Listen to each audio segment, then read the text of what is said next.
welcome to SAS Daily Podcast. Without you guys, this wouldn't be possible. I want to thank you guys for subscribing. We're blessed enough to have an interview with the podcast, one of the best podcasts here in Eastern Kentucky, the Mountain Mysteries, and we got he's been on for the thousandth time, Bigfoot researcher Earl Mullins. How are you guys doing tonight? Very good. Thanks for having us on. Doing great. How you doing, Earl? Oh, you said doing great. That's awesome, man. And I know you just worked you did an amazing job on the Heather, what's her last name? I Heather don't want to Teague. Heather Teague case. You did a Mhm. great job on that. And if you want to go into that a little bit, because that was a heck of an episode. I appreciate it. Heather Teague was a girl from Henderson, Kentucky, who went missing on August 26, 1995. She was actually not just missing, she was abducted. And this case is one of the most prolific cases or episodes that I've ever done. I've spent over 20 years in broadcasting. During that time, I was on the air, morning show, did news, did all this other stuff. But when the Mountain Mysteries got started over a young lady named April Pennington, who was a friend of mine. She was murdered in 1991. At the time, the coroner of Johnson County said, well, this was an accidental drowning. Upon autopsy, they didn't find water in her lungs. You can listen to the podcast episode. It's episodes 1 and 2. That'll tell you all about her. But anyways, I was online one day trying to find research and trying to learn more about April, maybe something that I didn't know or that her mom didn't know or something. I was reaching for straws. And I found the mysterious disappearance and abduction of Heather Teague. And I thought to myself, well, what's this? Well, come to find out sometime later, her mom, Sarah, was kind enough to contact us and said, look, love to have you come over to where I live now. She had been in the process of moving. So we came over, and that was just a few weeks ago before the podcast, that episode aired. Done the interview with her in her missing daughter's bedroom. That'll put chills on you. So, anyways, to make a real long story short about this, Seth, this is corruption. Everything points to corruption from, government officials straight down. You don't know where the bad guys are. You don't know where the good guys are. And to be honest with you, you got to have a playbook to figure out who the players are. She actually wound up suing a state law enforcement organization and won $24,000 because, as just about anybody knows, a 911 call is public record the moment it is recorded. And they would not release this recording to her. Why? Well, this thing screams cover up all over the place. To make it a little more strange, at the time of her abduction across the Ohio River on the Indiana side, Heather was in a place called Newburgh Beach, getting some R&R sun tanning. This guy happened to have, I don't know exactly how big the telescope was, but apparently it's pretty powerful. Had it pointed right on her and saw the abduction occur. And there's so much there to talk about, and I really don't want to take time from from your other guest, and I'm not going to do that. But I would encourage folks, and hopefully, to listen. It's like Seth said, and thank you for that compliment. I think that was a really powerful episode. But it's called The Mountain Mysteries, and you can get it on Spotify, Apple, soon on Q95fm.net. It's wherever podcasts are found. We're all over the place. So. And we would love and invite our listeners to become a part of the family. Absolutely, on Patreon as well. Definitely, Yes, it is. Yeah. Patreon helps us podcast a lot, man. Definitely subscribe. They do. And the great thing about the Patreon things, too, for all the Mountain Mysteries, anybody that's a family member on Patreon gets access to the episodes on Tuesdays instead of Fridays. So you get them 3 days early. And there's a lot of extra stuff on there that we do. We give discounts on our T-shirts. I'm actually wearing one that maybe I can come up a bit there. Yeah, there it is. But this is like the windbreaker, the Mountain Mysteries windbreaker, and we've got all kinds of one of them today. Man, I'm telling you, and they are water resistant. But our website is themountainmysteriespodcast.com, and you can find all that on there. So there's a bunch of stuff, and you can listen to the episodes on there as well. Absolutely, man. And we're honored to be on Seth's daily podcast. And man, I got to give kudos to you. I've watched some of your episodes. I'm awed by the way you can do this every day. It takes me a week to put one of these things together, If and the you're only doing way I this don't every do it day. every day is somebody cancels.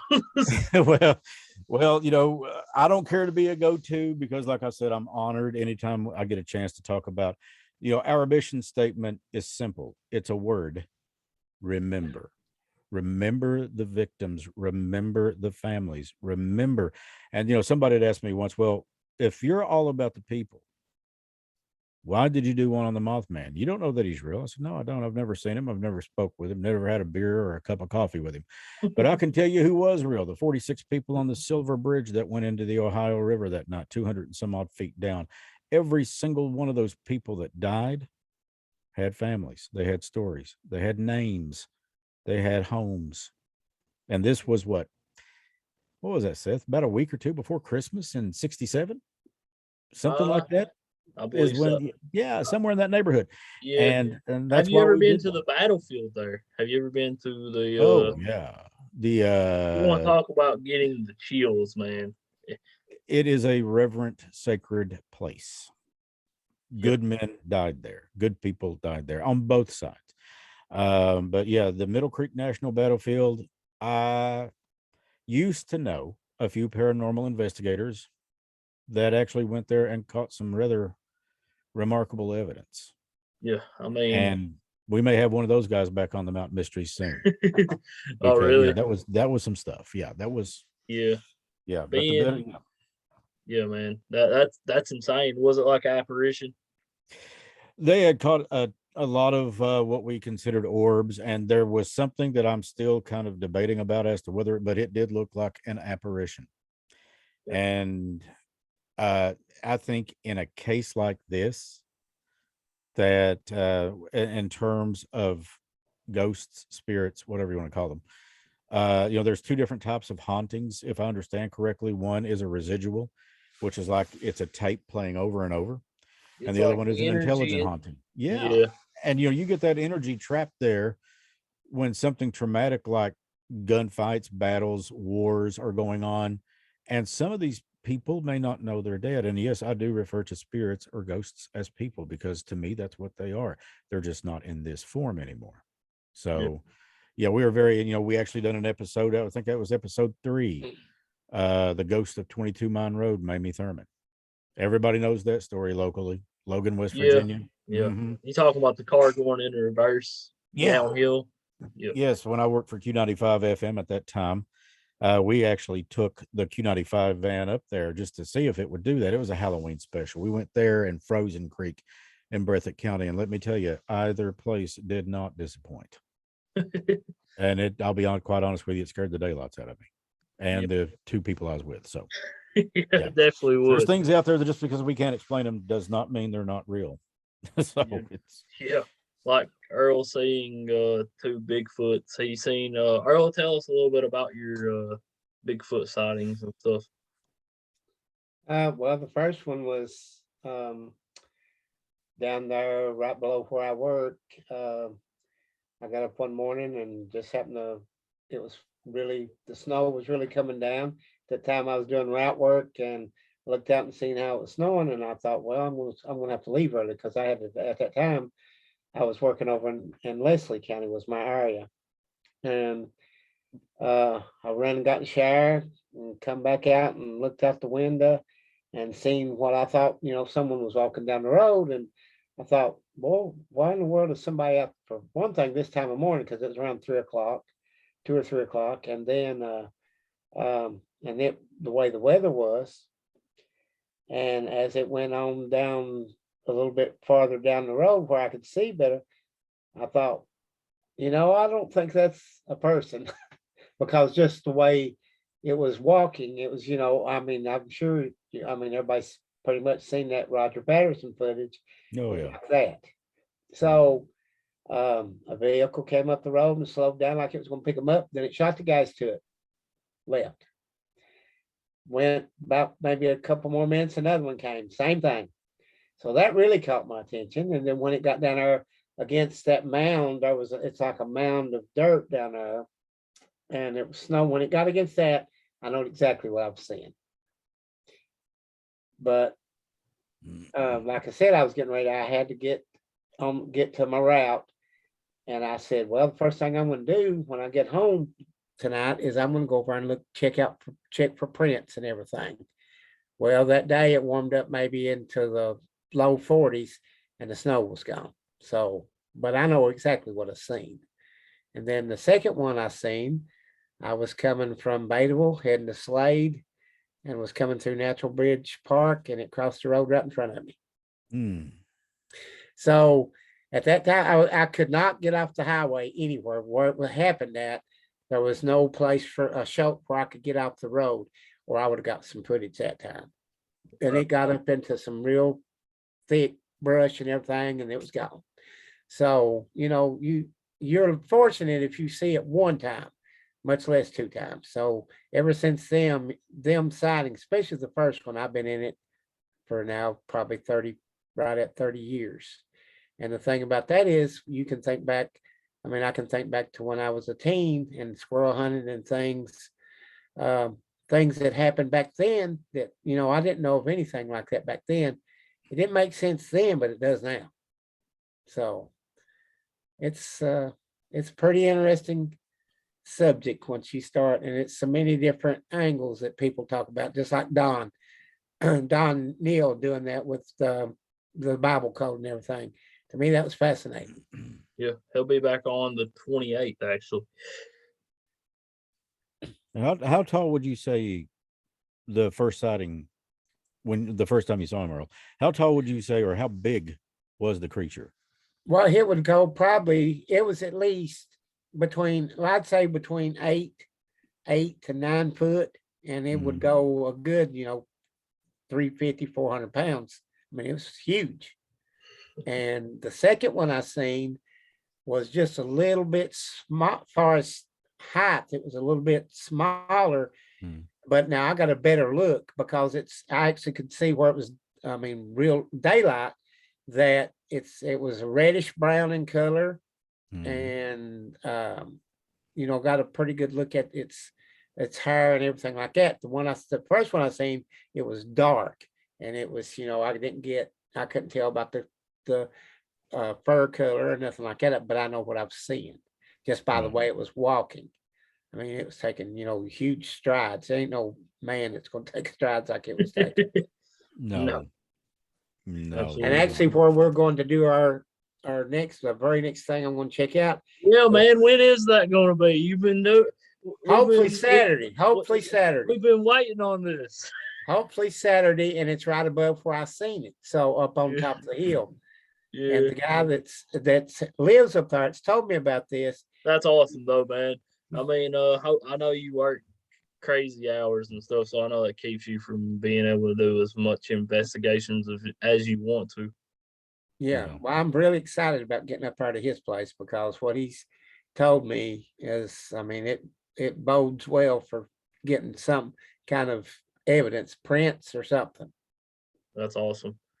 So, what is? Oh, sorry, I didn't mean to. No, you're good. I was just sitting here thinking, I've only had one encounter. Oh, you got to encounter a Bigfoot? I think so. Trevor, a really good friend of mine who lives in Knott County, his name's Trevor Huff. He's like a brother to me. Well, about every summer before all this pandemic stuff hit, we would get on our bikes and ride down to a place in the North Georgia mountains. It's called Two Wheels of Suches. It's a motorcycle campground. We go down there for 3, 4, 5 days, whatever, and just relax. And we had gone down there, and I'm thinking this was in 2019, perhaps, or 2017. It was one or the other. And they have these small rental cabins that sleep two. There's no air conditioning. It's no frills. It's a ceiling fan with some electrical outlets and a porch with a fire pit and a couple of barbecue grills. Anyways, that suits us fine. We go down there, we roll in, and it's about a 7-hour ride from Kentucky down to Suches. Beautiful scenery, beautiful riding. Put the Harleys on cruise control and just go. So we get down there. We left early, well, kind of early one morning, maybe around 10 or 11, and we get down there in that evening. And we're both worn out. And Trevor is sunburnt, I mean, beyond recognition, and I look like a crispy critter. So it gets to be around, I don't know, 12, 1 o'clock, and neither one of us can sleep. Have you ever been so tired that you can't sleep? Yeah. That's where we were. So we crack open an adult beverage, a couple of them, and we're sitting out there on the front porch, and it's night. Of course, 1 o'clock in the morning. Shade of black that you don't always see because there's no city lights around there. There's no anything. There's a street lamp over by the restaurant, and that's about all. Stars are beautiful. And all of a sudden, I hear what sounds like something knocking on a tree. Then I hear it on the other side of me. I'm going to guesstimate that difference was probably around 40 yards, between the one tree on one side and the other one here. And I looked over at Trevor and I said, "Are you hearing that?" And he just kind of bowed his head and he said, "Yeah, I'm hearing it." And I said, "I don't know because Earl knows far more about this than I do. I am no expert. I've never, but I said, I do watch the Discovery Channel stuff, and I watch documentaries. Of course, I'm a fan of that. Finding Bigfoot. Yeah. Mm-hmm. Yeah. And I said, is this not how they are supposed to communicate with each other? Now, normally I would think, oh, it's a woodpecker. It's something like that, knocking on whatever. This thing was almost, and I do know some Morse code. This thing was almost communicating in a pattern with the other one that had intelligible patterns to it. It was like, I'd like to think that it wasn't saying, "Hey, should we eat those two jackasses or just leave them alone?" And the other one says, "Well, there's not much there to them, so let's just leave them alone. And besides that, if we ate them, we'd probably be intoxicated, so we're going to leave them alone." I'm guessing the conversation between them went something like that, but I am telling you, all joking aside, I heard what I call the tree knocking, and so did he. And that's why I looked down and said, "Are you hearing that?" Because I'm only 2 Corona extras deep. This is nothing for me. And he was too. Trevor was too. Trevor was like, "I hear it." And at that point, we decided to step back inside just to be on the safe side.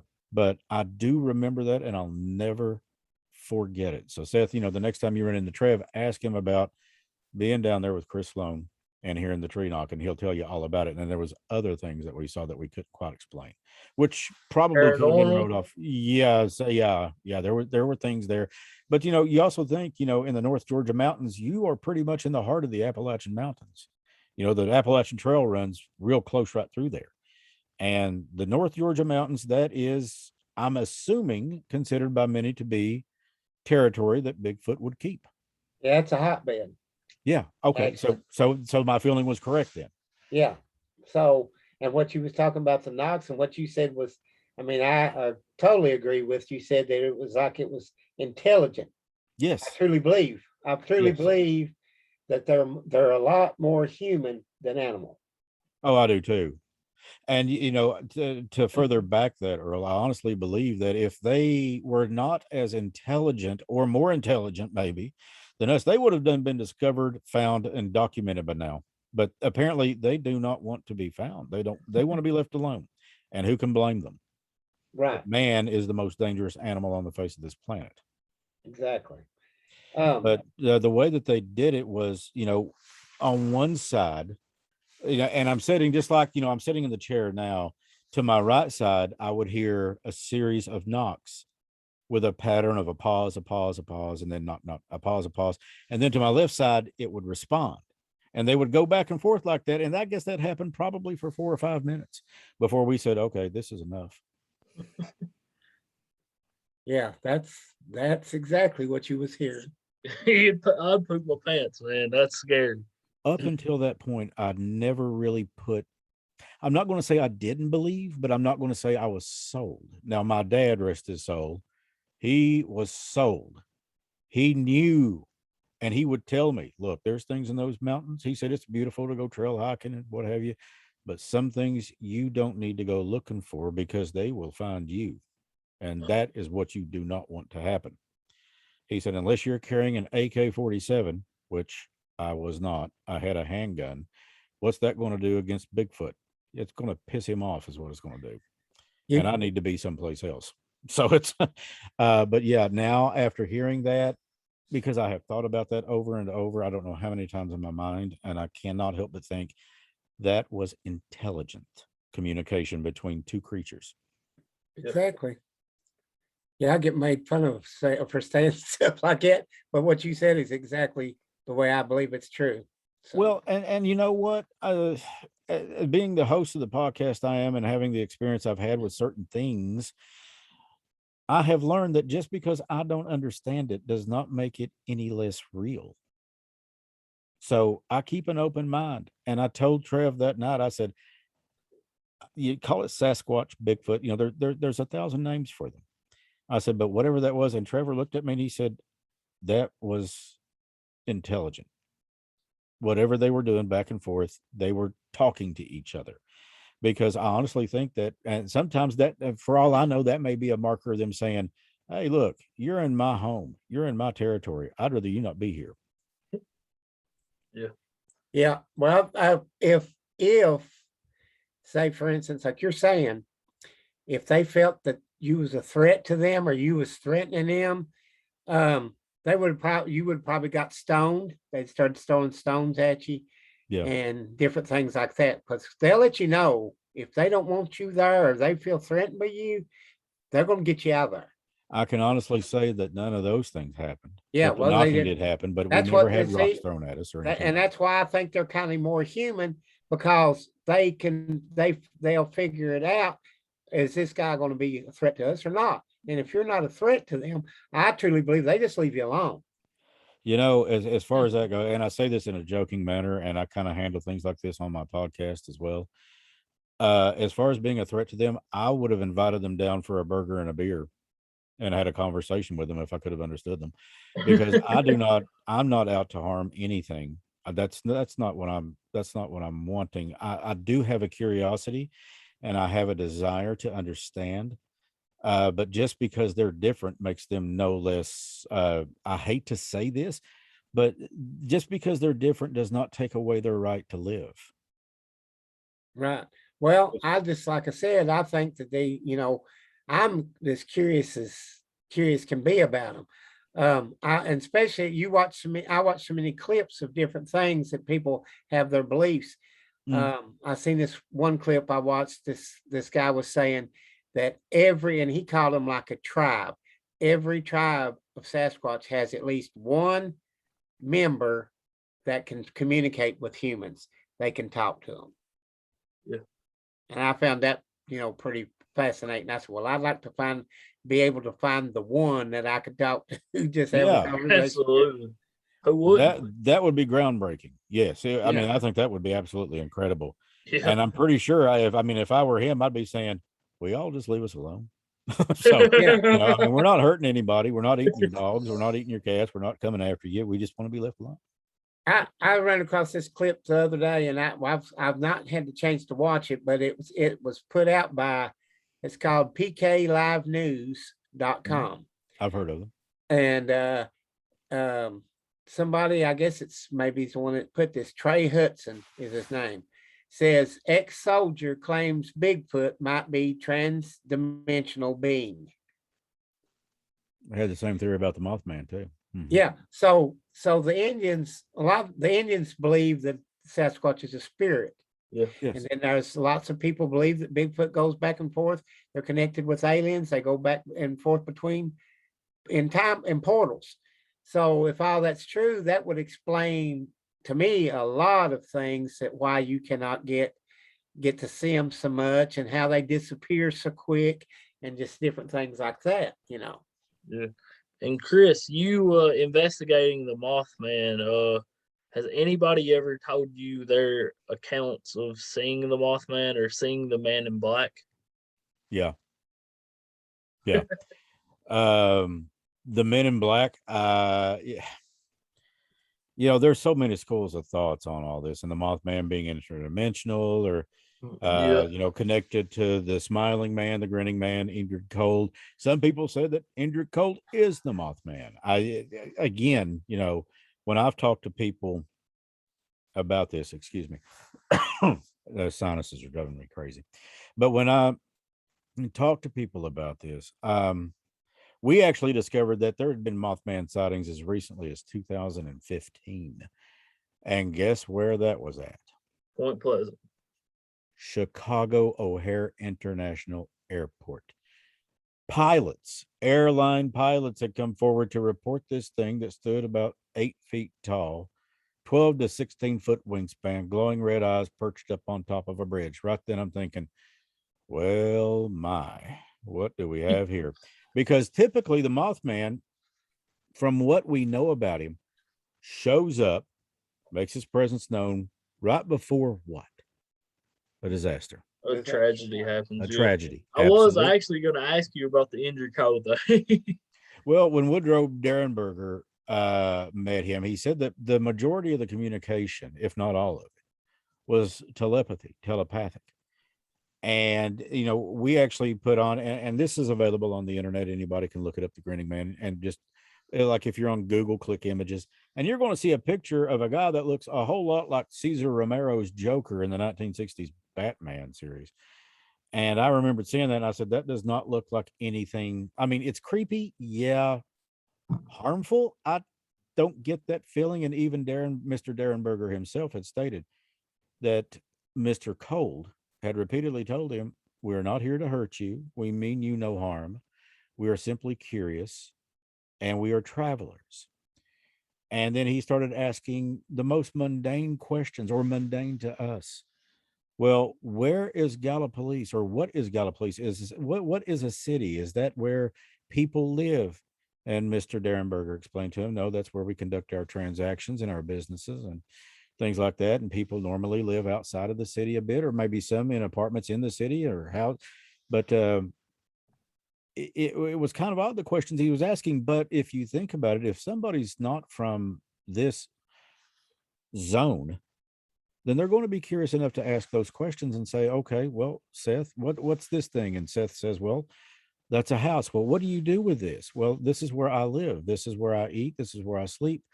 This is where I live my life. Okay, so it's a dwelling. Yes. Oh, okay, I see. But, if nobody knew that, those questions are completely logical. So that kind of tipped me off when Mr. Derenberger said that. Okay, well, maybe the Mothman is not from around here. Maybe he is interdimensional. Is he an alien? Maybe he's an alien. And I'm sorry about my phone dinging. It's Harley Davidson. Reminds Captain Potbill. Yeah, every time they see me coming, they say, here comes the power bill. Great. Okay, so this guy's going to pay the power bill this month. But I do believe that the possibilities of Indrid Cold being interdimensional or alien, if that's what you want to call it, extraterrestrial. John Keel, the man who wrote the Mothman prophecies, coined the phrase ultra terrestrial, which means interdimensional. Now, most of us are used to the term extraterrestrial, which means out and away from. So when John Keel coined that phrase, rest his soul, I think that he spawned a group of ideas that people just aspire to. And of course, you're always going to have people out there saying, oh, that's absolutely impossible. It'll never happen. These are the same guys that if a UFO landed on the White House lawn, they wouldn't believe it. Then you've got the people that say, well, maybe it's possible. Then the other ones who, no matter what, oh, I believe. I fall somewhere. I am I guess you would say an optimistic skeptic. I don't believe everything I'm told, but by the same token, I like to keep an open mind and think, maybe that is possible. So let's look into it more. Yeah, because you never know. Yeah, Tanya Derenberger just did the podcast with the Spooky Family. That was definitely friends of the podcast. Definitely go check out the Spooky Family. Definitely check out the Mountain Mysteries. Check out Down on the Holler, the podcast from here in Knott County. Check out the Paranormal Trucker. Check out the Talk Junkie with Justin Perkins. I was recently paid one of the best compliments I've ever been paid in my life. one of our listeners had sent me a message, and he said, the thing I love about the Mountain Mysteries isn't just the way that you put it together and the way that you deliver the content. He said, but you make people in Eastern Kentucky sound like we have talent here. And I said, well, we do have talent here. I said, it's not just the Mountain Mysteries. I said, and I mentioned your podcast. I said, check out the Spooky Family, check out Seth's daily podcast. Definitely I said, let me tell you appreciate that. something. They are there is enough talent in these mountains to choke a horse. But yet, because of major news networks always showing the downside. Well, let me tell you something. I've been to Los Angeles. I have been to New York. I have walked those streets, and there are just as many crap holes in LA. I've been on Skid Row, took a wrong turn, didn't mean to go there, but it did. I have been in Eastern Kentucky all over the place, and I've never seen anything as bad as Skid Row. I've not.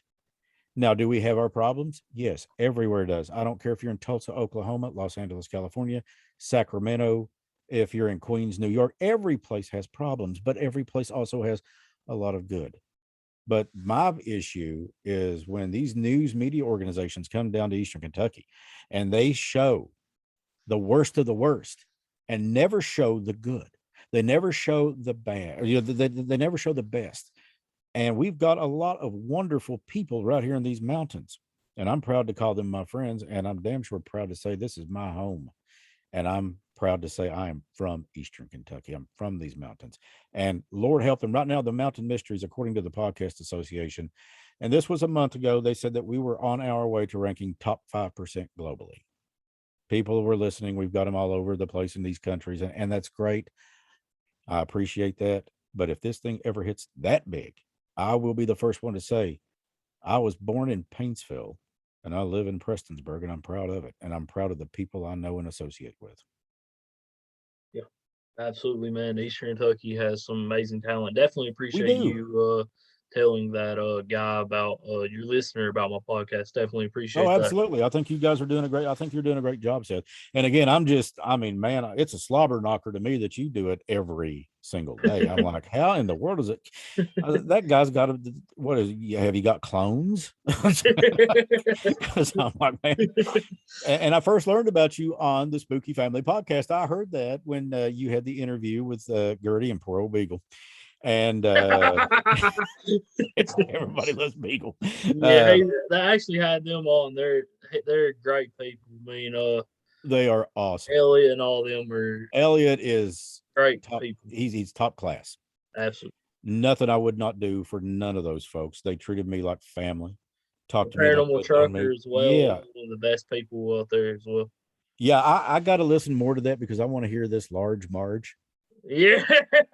I heard a piece of that ad for them, and I thought I'd fall out of this very chair I'm sitting in. I said, tell them Large Marge sent you. And I was like, I don't know who she is, but I like her already.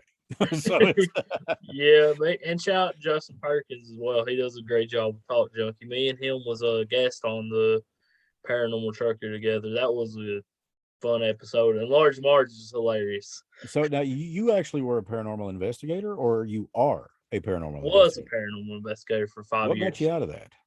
Well, Uh, let me back up a little bit. What got you into that first? well, How'd you get involved with it? actually, ghost encounter, man. Yeah. So you had a personal experience yourself. Yeah, seen a mist go through my hand. It was crazy. Yeah. A cold mist went straight through my hand, and I was like, "What in the heck is that?" Oh, absolutely. I've had experiences with that at a house I used to live in. What made you decide, okay, I'm not really going to go and investigate this anymore? There was some people talking. It was honestly demonic spirits and stuff. I felt like I didn't They want are to. real. Yes, I didn't Have want you ever to. heard of Lorraine Warren? What's that? Lorraine Warren? Uh-huh. Okay, Lorraine Warren was a paranormal investigator. Actually, she was a trans medium. Her husband, Ed Warren, and maybe you've heard of some of their cases. Let's Oh, start you with talking about they was on Ghost Amityville. Adventures? Was they on Ghost Adventures? No, let's talk about Amityville. Let's talk about the Conjuring universe. The Perrons. That was Lorraine Warren and Ed Warren. I had Lorraine Warren on the Mountain Mysteries. Now, it was an episode, or actually a interview I had done back in 2009 because she passed away just a few years ago. Did But they do Ghost Adventures though? no, well, actually, Lorraine Warren was on Ghost Adventures as a guest, and she was also on Paranormal They State with Ryan Buell. is that the two? Is that the couple that ended up killing each other?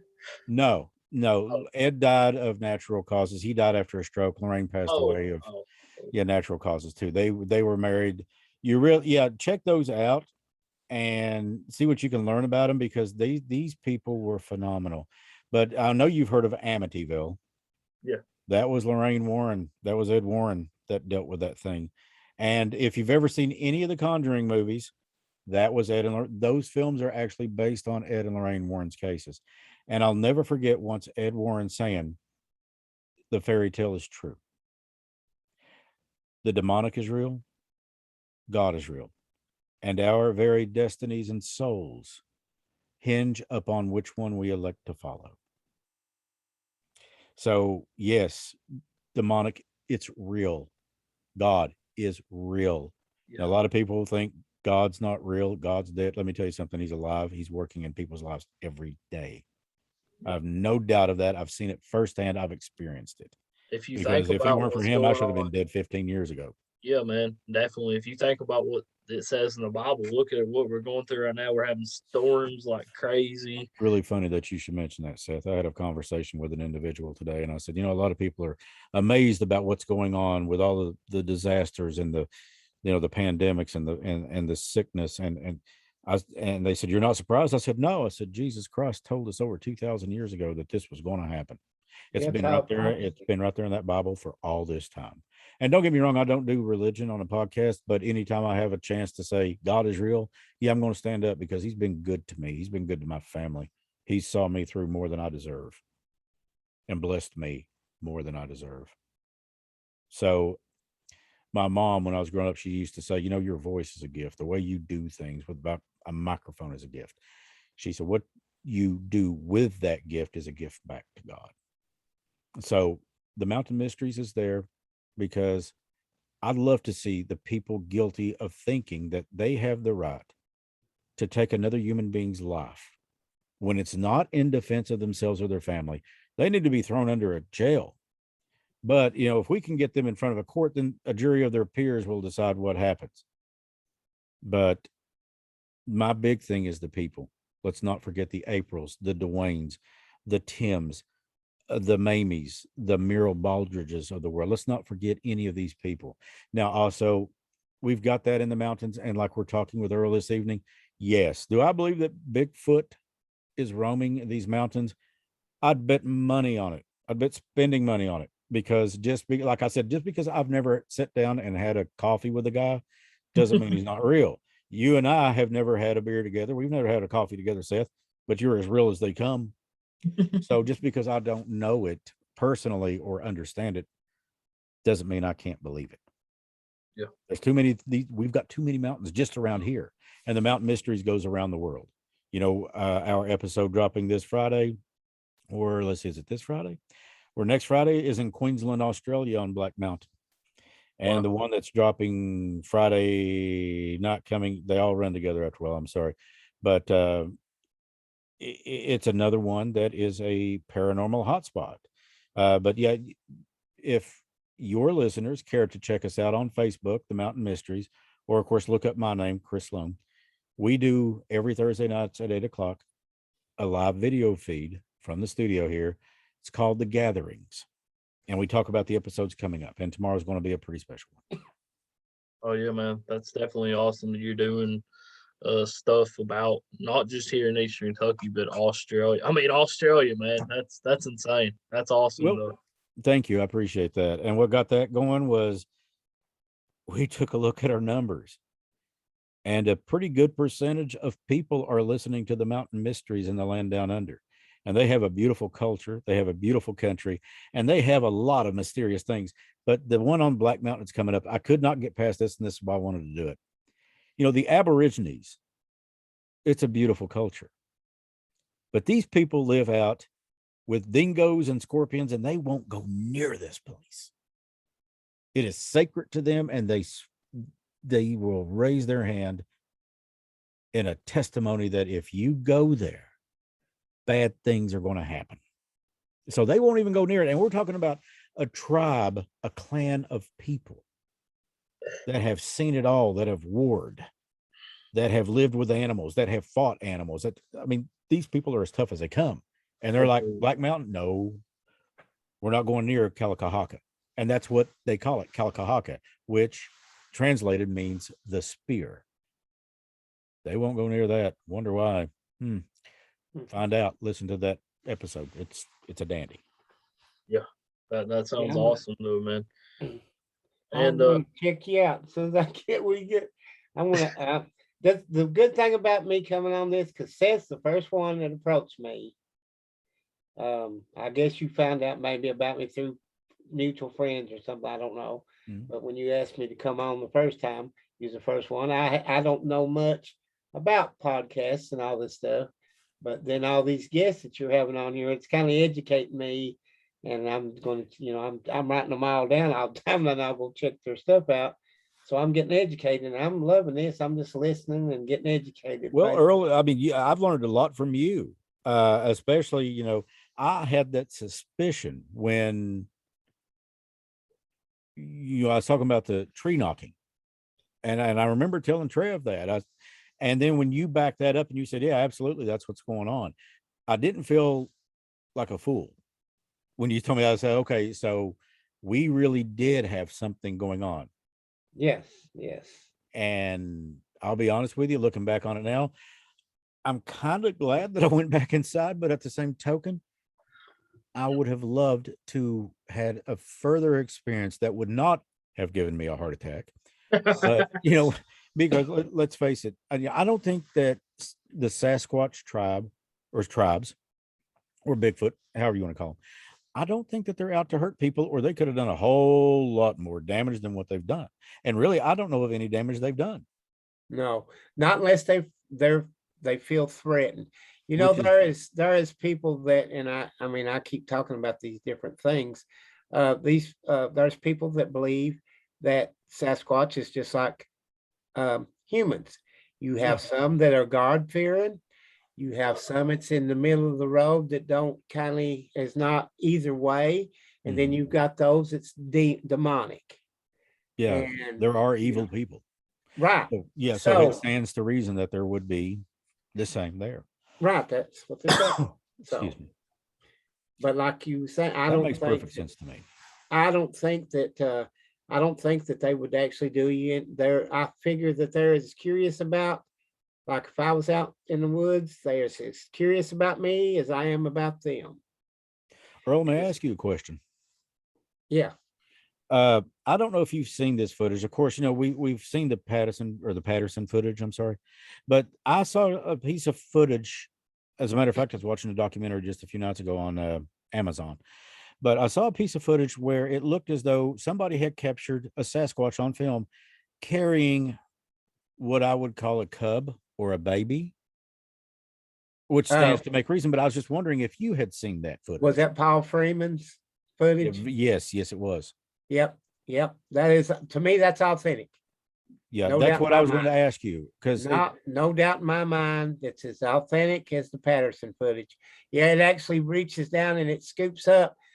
Well, he says there's two of them, but then I don't see it in that clip. But it reaches down and gets one. But now that's what I saw. If you watch his interview, he says it picked up two. Okay. Yeah. See, I like you, I only saw one. Right. But yeah, that's what. But does that not lend to the condition of love? So that shows you that Sasquatch, Bigfoot, etc., whatever you want to call it, they do have love. Exactly.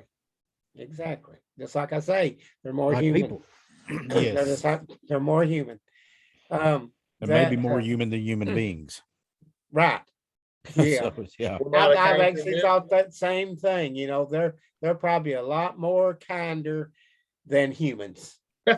Which is something like I said earlier, I think that human beings are the dangerous animal on this planet. Yeah. How much does it cost? Yeah. We've had several. And how much does it cost for us to say a kind word to somebody? That may make somebody's day. You don't know that it won't save their life because they're thinking, well, nobody thinks anything of me. I might as well just leave this thing. And then somebody walks up to them and says, hey, that was a great job what you did. Or, just paying a simple compliment like, you look really nice today. Or thanks for coming by. Thanks for thinking of us. We really appreciate you. I do that with, I don't have fans. And I like to say that on the Mountain Mysteries. I have family. We are family. I have got this beautiful little girl who's 15 years old fighting for her life. Thinks the Mountain Mysteries hung the moon and then we turned around and lit it. No, that would be that awe and respect should go to God. I am a guy who happens to be able to sit down behind a microphone and have a conversation with people. But when I found out her situation, oh boy, tomorrow night she's going to get a surprise and she doesn't know that's coming. And then she's going to get some stuff in the mail that's got the Mountain Mysteries all over it. And then we are actually dedicating episode 26 to her.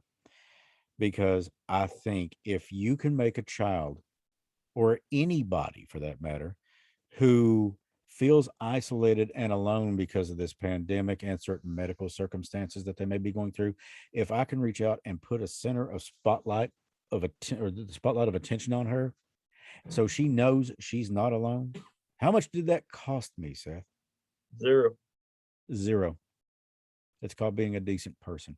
And I think if the world had more of that, we would not be in the shape we're in right now. So I'm asking people on your podcast right now, be decent to each other. It costs absolutely nothing. We all have bad days. I get it. Guilty. But it costs me nothing to look and say, hey, Seth, I really enjoy listening to your podcast. Great job. Or to look at Elliot, or to just text Elliot. And like I did a while back, I said, heard the last episode. Awesome.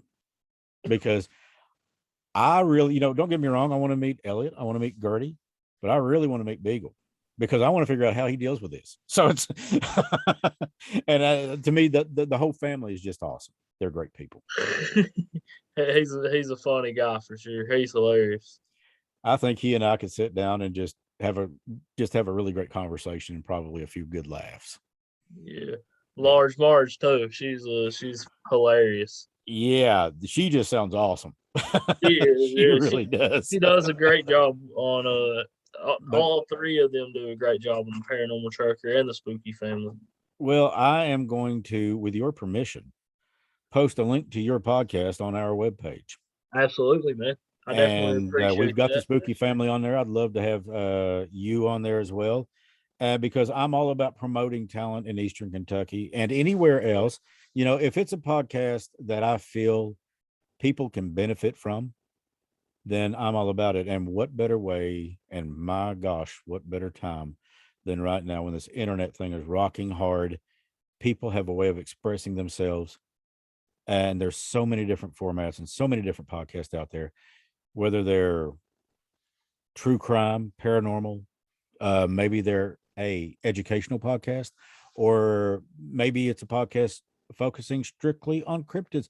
People can do what they want, and anybody has the ability to sit down and do this. Yeah, definitely, man. I appreciate love it that, by the way. Oh, you're quite welcome. And I love it when people come to me and say, oh, I can never do what you do.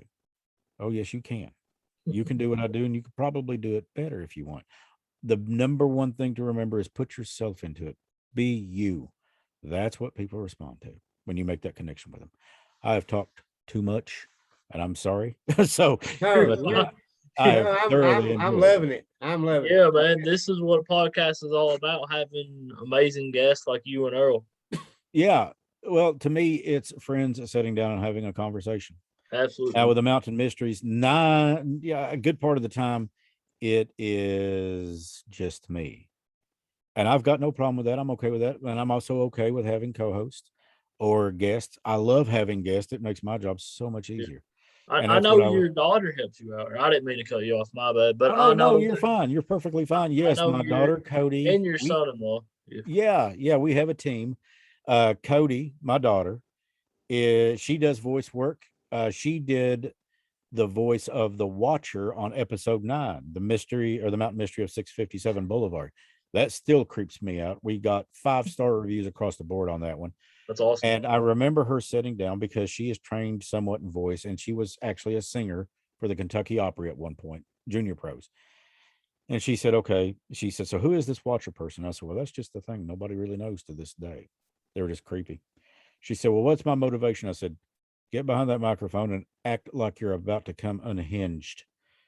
I'll never forget this. Sitting in this very chair I'm in right now, she looks over at me. She says, well, that shouldn't be hard. And I said, okay. So, and the episode, when she got done, I had chills when I went back and listened to it as I was putting it together. And she also did, she does the artwork for the Mountain Mysteries. Arrow does the research. He and I co-write together, and he takes care of the website. My daughter built that website in an hour and a half. Wow. The Mountain Mysteries Podcast.com. She also, and you know these guys, Mineshaft, Harley Davidson. She built their website. Awesome. So, I mean, she's just got a knack for stuff like that. And she's super easy to talk to, real easy to get along. Everybody that meets her just falls in love with her inside of 5 minutes because she's quirky, but she's cute and she's cool.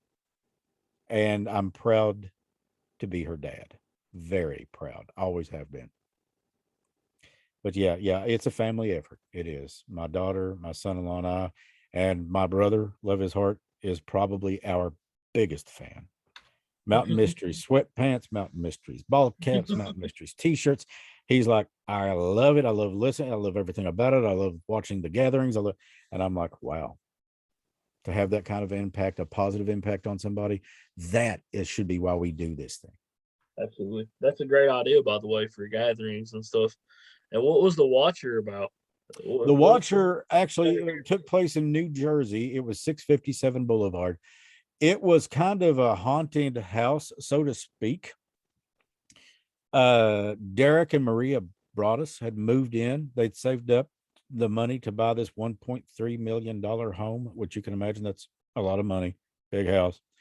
Well, everything's going fine as they're doing some renovations. And one day Derek goes out, he's taking out the trash. It's kind of late in the evening and it's cooler weather, not hardly spring yet. So it gets dark early. He goes out to check the mail. Well, there's a couple of pieces of junk mail from the local grocers and whatever. And then he finds it. There's this envelope in the mailbox, and it is addressed to, quote, the new owner, end quote. No return address, no stamp, no nothing. So he takes out the letter and he reads it, and it says, hello, dear new owner. How did you come to 657 Boulevard? Did it call to you? I am the Watcher. You know I will be seeing you soon. And it goes on like that. Now, if you're already starting to get chills, you ought to hear the episode. It's episode number 9. It's called The Mountain Mystery of 657 Boulevard, The Watcher. It could give you some nightmares, and I'm not making this up. The what happened is the story. Now, I just happen to be the storyteller. And when I get into that, just like when I was in radio and getting back into doing voice tracking and things, the script dictates how it should be read, whether it's a commercial for Nationwide Insurance or Ford Motor Company, or whether it's a script for a podcast or voice acting. I've done 42 audiobooks on Audible and Amazon. The script always tells you, how do I read this? Well, you read it like this. Number 1, what kind of story is this? Well, The Watcher is a mystery thriller. It's a thriller because you're not going to believe some of the things that the Broadus family went through, including the children. Scared them to death. Yet there's nothing really paranormal going on. So how is it a ghost story and yet it's not a ghost story? Check out the episode. Well, that's crazy, man. Have they ever? It is. To this day, nobody knows who it was. They did pick up some DNA. The Jersey police picked up some DNA off of an envelope that was left in the mailbox. All they could say is it's female, which blew everybody's mind when I dropped that bomb. We talked to the Jersey Police Department on the phone. They did not want to be interviewed. They want this thing to die and go away and never come back. They want it to go the way of the pterodactyl. Do what? I'm sorry. What year was that? This particular part of the story, because apparently it had been going on for a while. This particular part of the story, don't get me wrong on this, but I'm thinking it was around 2011, 2012. So it's still going on. Yeah, well, to this day, they sold the house, as far as I know, at a discounted rate. And nobody's reported anything since that I'm aware of. But now they also said the same thing about 112 Ocean Avenue, which was Amityville. After the George and Kathy Lutz had fled this place, got out with nothing more than the clothes on their back, they sold it for pennies on the dollar. They just wanted this place to go away like the dodo bird. Well, since then, reports are that nobody said, we've not had any hauntings. Okay. Then why has that house changed hands so many times since then? People buy it, they move in, they sell it shortly thereafter. Now, I don't know about you, Seth. I'm not sure about you, Earl. But if I move into a haunted house, I can see me walking in right now. Baby, I love what you've done with the place. I love the wallpaper. I love the color of the blinds. I love how you polish the floor. Get out. Too bad we can't stay, baby. I'm leaving. I hear something or see blood running down the walls. Chris is finding somewhere else to go. So, but these people, they buy it, they move in, they move out. Now, the George and Kathy Lutz were there 20, I think it was 27 or 28 days, and they got out with nothing. As a matter of fact, Lorraine Warren had said when I went into that place, it was as if they were to be expected back anytime. There was groceries in the fridge, clothes in the closets, looked like a load of laundry sitting on the washer. And then after she went through her investigation, she looked at an individual and she said, this is as close to hell as I ever want to get. I don't know about you, but if I had the chance to buy a $3 million home for $50,000 and it was haunted like that with demonic possession, I wouldn't give them a nickel for it, because my soul is worth more than that to me. And my peace of mind is certainly worth more than that. But at any rate, the Watcher, that was, asking me to pick a favorite episode is like asking me to pick which child is my favorite. It really is. I love them all. We've done, the next one coming out will be episode 26, and 26 is very young. 26 episodes, that's a very young podcast, but yet we've had this success with it. We've been blessed. And I think it's because we put the people first, and God is always first and foremost in my side. So, but yeah, have your listeners. I hope that you guys will check out all of these podcasts. The most heartbreaking one for me was probably episode 7, A Lake of Tears. Oh, what was that one about? That was Dwayne Lovelace from Breathitt County, who lost his life in, I believe it was June. Not last year before, perhaps, or no, maybe it was last year, 2020, I think. But very, very suspicious circumstances, and there was a lot of things that went on there. But to hear, oh my God, to hear his grandmother break down like that, and his dad, when you're doing it, you keep it together, you shut out the emotion, because somebody's got to keep this tiger in the cage. But when you go back and you put it together, I have no quarrel about telling you, I have bawled twice producing these episodes. The first time was April Pennington. The second time was Dwayne Lovelace. And I didn't even know Dwayne, but I knew April, went to school with her. Oh, she would have been the same age as you? She would have been about 4 years younger. Yeah, I was an upperclassman, but we just got to be friends. Yeah. It happens. So, and to this day, is that case still unsolved? The April that case is still unsolved. However, it has been reopened now by the Kentucky State Police. They are looking into things, and they are gathering new information, new facts. And all I can say is, I hope. Have they listened to your episode that you did? KSP? Oh, yeah, both. I don't know if the state police. I know that I do have law enforcement, because I have a lot of friends in law enforcement. I do know that several of my brothers and sisters in law enforcement have listened to it, and they gave it 5 stars. They loved it. That's awesome. But I am a law enforcement supporter. I love our military. I love the United States flag. I love this country, even though it is a little bit divided. Well, actually, it's quite divided, and it's a bit messed up right now. Yes, it's very divided, but I stand with the flag. I stand I stand with our military. I stand with our police and our first responders. I love those people. Absolutely, man. We're definitely pro police over here. We're pro Second Amendment, pro life. Absolutely. Second Amendment. God bless it. Yeah, my podcast pro life, pro America. Pro life. Yes, absolutely. Absolutely. I I'm agree. not trying to get political though. No, because I understand that people have, and you know what? My dad pulled 2 tours in Vietnam. Oh yeah, definitely appreciate his service, man. I mean, they're our heroes for sure. Thank you. They are the true heroes. They are. Without so yeah, I'm all about the Second Amendment. I'm all about our constitutional liberties and rights. Yeah. So. And Earl, is there any ghost stories you want to tell before we get off here and stuff?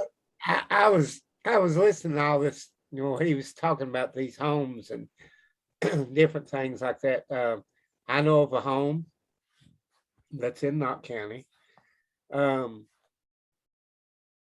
guy, my friend that had that home, he's passed away now. But when he was staying in that home,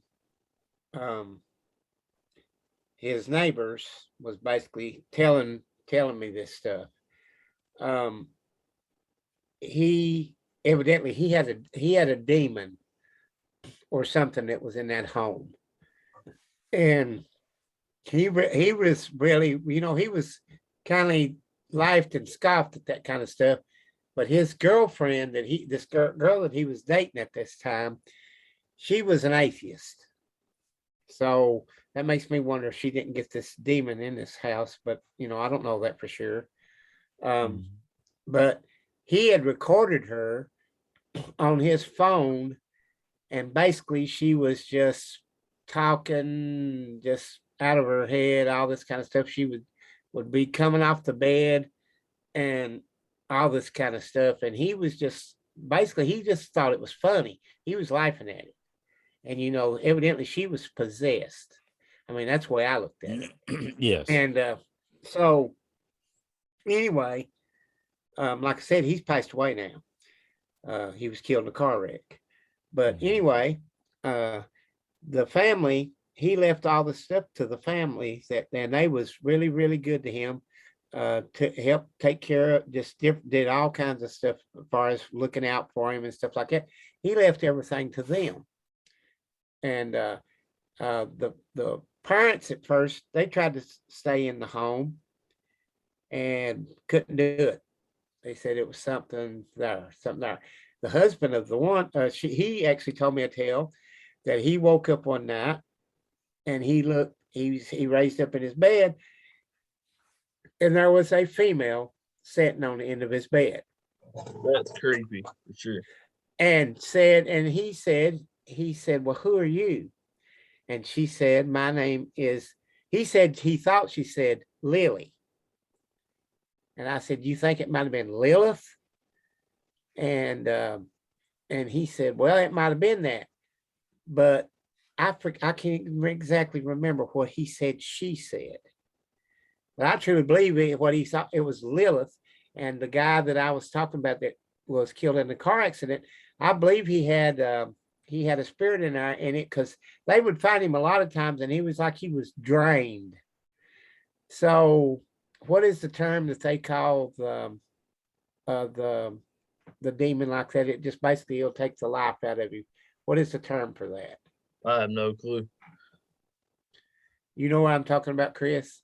Yeah, I think I'm trying to think of the term that they use for that. I'm trying to remember correctly, but there's 3 stages of possession. One is infestation, then you have oppression, then you have depression or possession. Now, infestation is when you first start hearing the scratches, the knocks, the stuff you can't explain. Well, wait a minute, I thought put my car keys over here, and they're not, they're somewhere else. That can be a sign. Then you have what you're getting into, what you're talking about now, Earl, which is oppression. They will suck the life out of you. That's how it starts. They will drain you until your form is physically weak and you become depressed, and that makes you an easier target for them. And you said something, and then of course the possession, which we know what that is. You said something earlier about this lady being an atheist. And you said you didn't know if you had anything that, or if that had anything to do with it or not, I think. And my thought that came to me was when you take God out of something, you leave a lot of room for something else to come in. Right. Well, now the My part opinion. that the part that you're saying about being physically drained and stuff, that was the stage he was at. So, okay. So she's I already truly believe that he was, Oh, that yeah. there was a spirit there. And when he said Lilith, then that made me automatically think demon.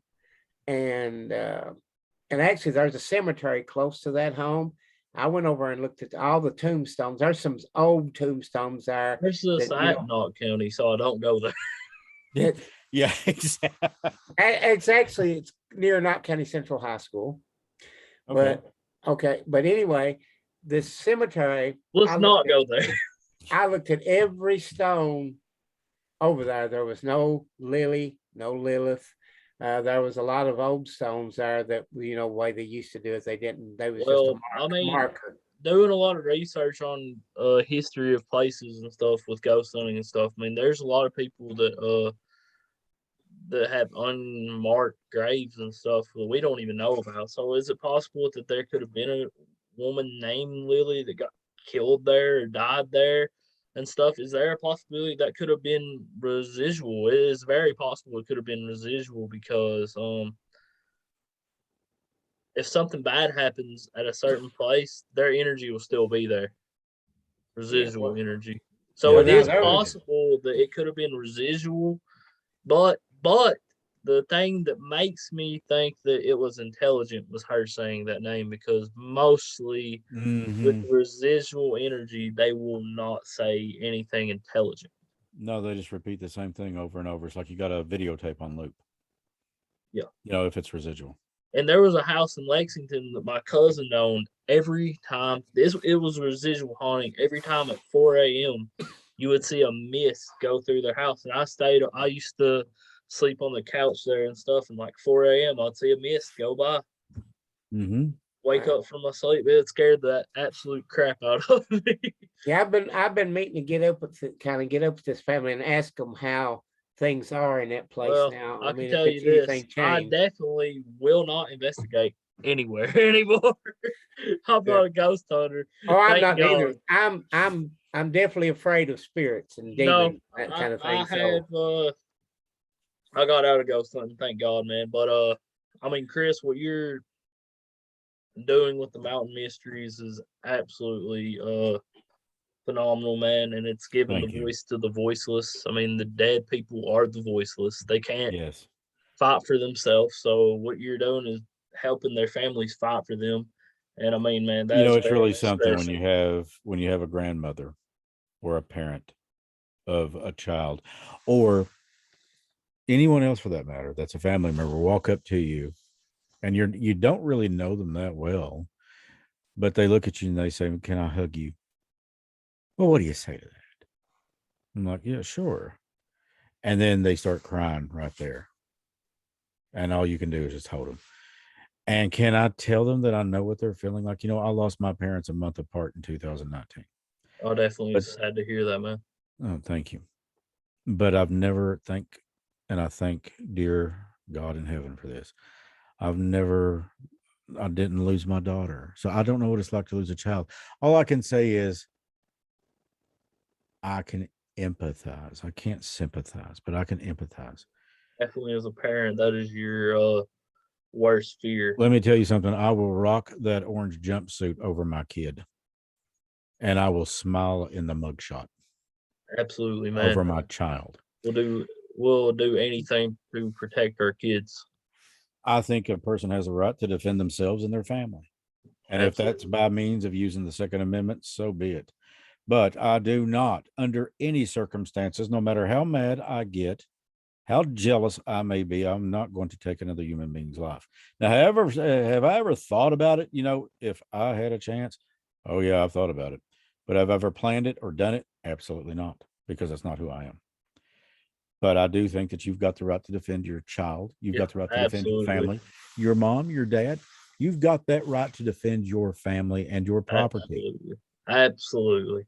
But in terms of taking a life just because you're mad at somebody, or because, well, he went out with my girlfriend. That's just Big evil. deal. So what? Or Yeah, he I went out, mean, even, I'm sorry to say this, but your wife cheats on you, get divorced. Don't go to prison over it. Just Yeah, find somebody else if you want. absolutely. That's just evil, man. People who do that stuff is absolutely evil. I mean, And they let it take over them. yeah. And we're talking about, jealousy and anger will do things. And It will make good men, it will make good people cruel. yeah, I mean, these people deserve justice, man, and definitely Yes. what you're doing is definitely absolutely helping them. And I'm sure you're gonna do some more cases. I don't Oh You yeah. don't have to say the names around here in Mm. Eastern Kentucky. I'm sure you're gonna do some more cases locally here in Eastern Kentucky. Oh yeah. Oh yeah. We're looking into Candy Green Gonzalez. The only That, reason I've not popped out an episode on her yet is, well, there's two reasons. Number one, her family's got enough to deal with right now. Now, yeah, if they come to me and they say, "Can you get this out there? Can you help us? Can you tell the truth as we see it?" Yes, I will. there was But I, somebody on my podcast that we reacted. We didn't actually react to it. We watched the video of her running yeah, before she went missing, and you want to talk about chills watching yeah, that she was video. obviously disoriented. I mean, that's putting it mildly. I Uh, think she I, was scared to death, is what I think. uh, I mean, I personally believe somebody was chasing after her. That's just my opinion. Could be. A lot of people said she was high off meth. I I don't personally, know that.